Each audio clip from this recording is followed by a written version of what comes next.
വന്യജീവി ആക്രമണങ്ങളിൽ നിന്ന് ജനങ്ങളെ സംരക്ഷിക്കാൻ ഊർജിതമായ ശ്രമം ഉണ്ടാകുമെന്ന് വനം വകുപ്പ് മന്ത്രി കെ ശശീന്ദ്രൻ.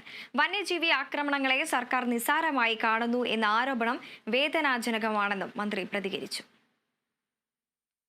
വന്യമൃഗ ആക്രമണത്തിൽ നിന്നും മലയോര മേഖലയിലെ ജനങ്ങളെ സംരക്ഷിക്കാൻ ആവശ്യമായ ഊർജിതമായ ശ്രമങ്ങൾ ഗവൺമെന്റിന്റെ ഭാഗത്തുനിന്ന് ഉണ്ടാകുന്നതാണ്.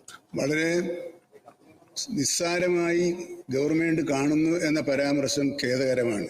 സർ, ക്യാമറകൾ പ്രവർത്തിക്കുന്നത് ക്യാമറയുടെ ഏരിയയിൽ വരുമ്പോൾ മാത്രമേ ക്യാമറയിൽ പെടുള്ളൂ. കാടിനെ മൊത്തം ക്യാമറ നിരീക്ഷണത്തിൽ പെടുത്താൻ സാധിക്കില്ല. കാരണം ക്യാമറയുടെ താഴെ പച്ചപ്പുകൾ വരും.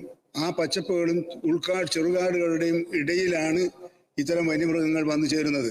അപ്പോൾ പുൽപ്പരപ്പാണ് മിക്കവാറും ക്യാമറകളിലൂടെ കാണുന്നത്. അത് കേരളത്തിന്റെ വനമേഖലയുടെയും ഭൂപ്രദേശത്തിന്റെയും സവിശേഷതയാണ്.